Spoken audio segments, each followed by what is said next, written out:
কাশ্মীর ঠান্ডা হয়ে গেছে, but Bengal is the new Kashmir. হাতরাসে কিছু হলে তোমার টিমকে পাঠিয়ে দাও, সেখানে গিয়ে তারা অশান্তি করবে, তারা নাটক করবে।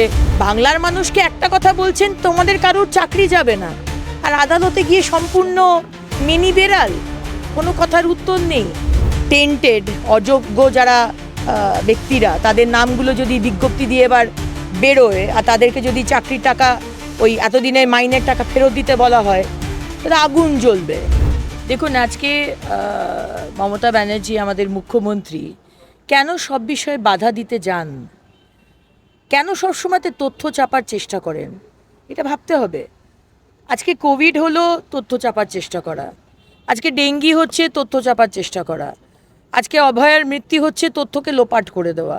আর আজকে যারা আজকে 8 তারিখ থেকে 12 তারিখ অবধি যাদের ওপর এরকম অত্যাচার হয়েছে, যারা মালদাতে গিয়ে আশ্রয় নিয়েছে, এবং আজকে পশ্চিমবঙ্গে যারা সে 1971-এর মতো নিজেদের বাড়ি ছেড়ে রেফিউজি হতে হয়েছে, এক তো সেখানে গিয়ে একবার তাদের সাথে দেখা করা বা তাদের পাশে দাঁড়াবার মুখ্যমন্ত্রীর সময় হয়নি। আজকে যখন মহামহিম রাজ্যপাল গেছেন, তখন সেখানে সংবাদ মাধ্যমকে ঢুকতে দেওয়া হচ্ছে না। কেন? কি চাপতে চাইছেন? গ্রামের মানুষ যারা পালিয়ে গেছে মুর্শিদাবাদ থেকে মালদাতে, তারা সত্যি কথাটা বলে দেবে। সারা পৃথিবীর মানুষ আজকে ডিজিটাল ইন্ডিয়া, ডিজিটাল মোদিজির ডিজিটাল ইন্ডিয়াতে 1 সেকেন্ড লাগবে না সত্যি কথাটা সারা মানুষের বাড়িতে পৌঁছে যেতে, সারা পৃথিবীর মানুষের কাছে। এটাই উনি বাধা দিতে চাইছেন। দু রকমের নিয়ম। হাতরাসে কিছু হলে তোমার টিমকে পাঠিয়ে দাও, সেখানে গিয়ে তারা অশান্তি করবে, তারা নাটক করবে।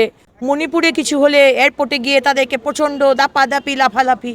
কিন্তু একই জিনিস যদি বিরোধীরা যদি সেখানে গিয়ে যেতে চায়, তখন কিন্তু বিরোধীও ছেড়ে দিন, সংবাদ মাধ্যমকেও ঢুকতে দেওয়া হচ্ছে না। আবার বলবো, সংবাদ মাধ্যম চতুর্থ স্তম্ভ সংবিধানের, ডক্টর বি.আর. আম্বেদকরজির সংবিধান। কিন্তু এখানে তো ডক্টর বি.আর. আম্বেদকরজির সংবিধান চলে না, এখানে তো মমতা ব্যানার্জির সংবিধান। যে কারণে সেই সংবিধানে সংবাদ মাধ্যমের, মিডিয়ার কোনো জায়গা নেই। সেজন্যই তথ্য লোপাট করার চেষ্টা করা, তথ্য যাতে বাইরে না আসে। এক্স্যাক্টলি 8 তারিখ, 9 তারিখ, 10 তারিখ, 11 তারিখ, 12 তারিখ কী হয়েছিল, সেগুলো তো গ্রামের মানুষ বলে দেবে না, সেই কারণে। অর্চনাদের অভিযোগ যে তাদেরকে বাধা দেওয়া হচ্ছে, পুলিশ বাধা দিচ্ছে কাছে যেতে, রাজ্যপালের কাছে। বাধা তো দেবেই, কারণ পুলিশ তো হচ্ছে মানে নিজেদের অস্তিত্ব তারা হারিয়েছে। সাদেই তাদেরকে আজকে আমরা দেখি টেবিলের তলায় লুকোতে, টিএমসির গুন্ডা কলার ধরে তাদেরকে নিয়ে যাচ্ছে। এই তো তাদের অবস্থা। কেউ সম্মান করে নেই মমতা ব্যানার্জির পুলিশকে, কারণ তার দায়ে কিন্তু মমতা ব্যানার্জি, তিনিই বলেছেন। আজকে তিনি এই পুলিশকে যখন 8 তারিখ জুম্মা নামাজের পরে যখন এই দাঙ্গা শুরু হলো, আমি দাঙ্গা বলবো না, ইটস নট দাঙ্গা। দাঙ্গা হলে হিন্দু মুসলিম দুদিকেই হয়, এটা জেনোসাইড। হিন্দুদেরকে দেখে দেখে মারা, ঘরছাড়া করা, ধর্ষণ করা, পালাতে বাধ্য করা, দিস ইজ জেনোসাইড। এটা উনি করিয়েছেন, মুখ্যমন্ত্রী মমতা বন্দ্যোপাধ্যায় করিয়েছেন, পুলিশকে দাঁড় করিয়ে রেখে। পুলিশ তো বলছে, আমাদের ফোন করছে পুলিশ ফেস টাইমে, এমনি ফোনে নয়, সব ফোন তো আবার উনি ট্যাপ করেন। ফোন করে বলছেন যে আমাদেরকে বলা হয়েছে, আমাদের কোনো অ্যাকশন নেবার কথা বলা হয়নি।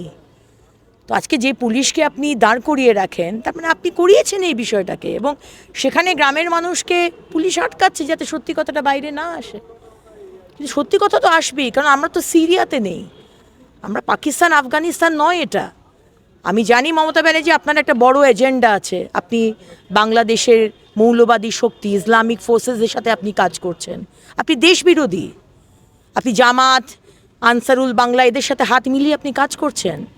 আপনি হিন্দু শূন্য পশ্চিমবঙ্গ চান, আপনি চান না এখানে কোনো হিন্দু থাকুক।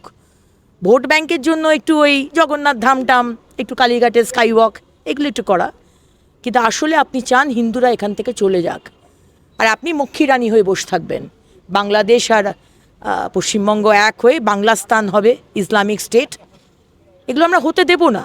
তাই ইটস ভেরি ক্লিয়ার কেন পুলিশ আজকে গ্রামবাসীকে আপনাদের সাথে কথা বলতে দিচ্ছে না, বা মহামহিম রাজ্যপালের কাছে যেতে দিচ্ছে না। কেন?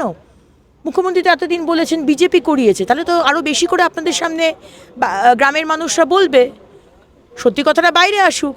কিন্তু সেটা তো উনি জানেন যে গ্রামবাসীরা বলবে যে পুলিশ কিভাবে দাঁড়িয়েছিল, আর বিএসএফ কিভাবে তাদেরকে বাঁচিয়েছে, আর কারা ছিল, কোন টেররিস্টরা আজকে খারিজি মাদ্রাসাতে পাথর জমিয়ে রাখা, ছাতের ওপর পাথর রাখা, এগুলো তো দিস ইজ নিউ কাশ্মীর, আমার কাশ্মীর ঠান্ডা হয়ে গেছে, but Bengal is the new Kashmir.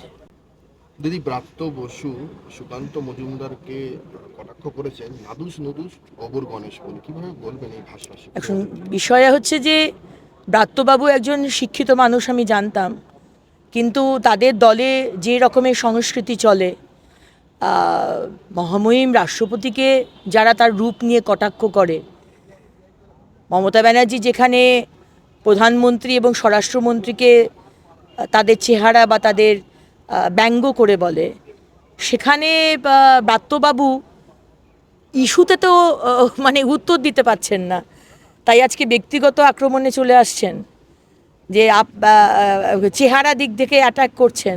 উত্তরটা দিন ব্রাত্যবাবু, যে আপনি এবং আপনার মুখ্যমন্ত্রী বললেন কারুর চাকরি যাবে না, কিন্তু তারপরে আদালতে আপনাদের আইনজীবীরা তারা গিয়ে বলছে 31শে মের মধ্যে বিজ্ঞপ্তি বেরোবে আর 31শে ডিসেম্বরের মধ্যে পরীক্ষা হবে।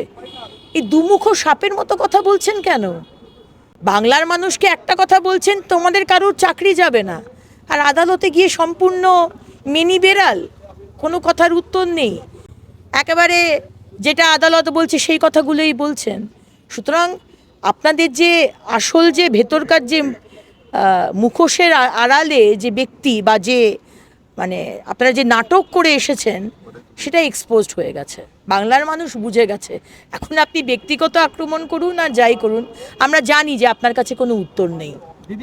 দেখুন, চাকরিহারারা তারা তো আন্দোলন করবেনই এবং ভারতীয় জনতা পার্টি তাদের পাশে আছেন, কিন্তু আমার বক্তব্য হচ্ছে যে মুখ্যমন্ত্রী চাকরি চুরি করলেন, মুখ্যমন্ত্রী 1 বছর ধরে আদালত বলল তালিকা আলাদা করতে, আপনি তালিকা আলাদা করলেন না, আর তারপরে আপনি আবার তাদেরকে মিথ্যে কথা বলছেন তোমাদের কারুর চাকরি যাবে না।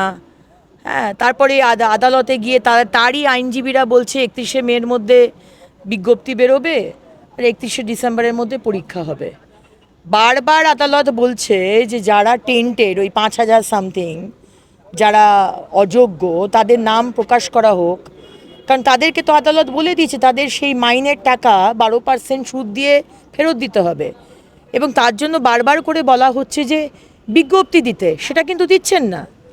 খুব চালাকি, মানে ওই 5,000 প্লাস টেন্টেড অযোগ্য যারা ব্যক্তিরা, তাদের নামগুলো যদি বিজ্ঞপ্তি দিয়ে এবার বেরোয় আর তাদেরকে যদি চাকরির টাকা, ওই এতদিনের মাইনের টাকা ফেরত দিতে বলা হয়, তাহলে আগুন জ্বলবে, আগুন জ্বলবে। কালীঘাটে মুখ্যমন্ত্রী মমতা বন্দ্যোপাধ্যায় গলা করতে যাবে, সেই জন্য আজকে আদালতের নির্দেশও মানছে না। এদিকে দু রকমের কথা বলা। দেখুন, রিঙ্কু মজুমদার দিলীপদার মানে যে স্ত্রী হলেন, তিনি কিভাবে দিলীপদাকে দেখতে চান সেটা তো, সেই বিষয়ে আমি কি কমেন্ট করব, সেখানে তো আমার কিছু বলার নেই। মানে আমিও তো অনেক কিছু ভাবি, আমার হাজব্যান্ডকেও আমি অনেক রকমভাবে দেখতে চাই, সেটাও আমি বলতে পারি, কিন্তু সেটার বিষয়ে আমার মনে হয় না আমার কোনো কথা বলা উচিত আর কি। এবং দিলীপদা রাজ্য সভাপতি হবেন না সেটা সম্পূর্ণ আমাদের এই বিশাল পার্টিতে আমাদের শীর্ষ নেতৃত্ব ডিসাইড করেন। এখানে সম্পূর্ণভাবে রেজিমেন্টেড পার্টি। আর আমি পার্সোনালি দেখুন দিলীপদার ভীষণ ফ্যান, কারণ দিলীপদার হাত দিয়েই আমি রাজনীতিতে এসেছি এবং রাজনীতি শিখেছি। আর রিঙ্কু আমার খুব কাছের, খুব পরিচিত। সুতরাং আমি দুজনকেই এই নতুন যে বৈবাহিক জীবনের আমি অনেক অনেক শুভেচ্ছা, অনেক কি বলবো, বেস্ট উইশেস জানাই। আমি অত্যন্ত খুশি তাদের এই ডিসিশনে। বাংলা হান্টের আরও খবর দেখতে নজর রাখুন। বাংলা খবর মানেই বাংলা হান্ট।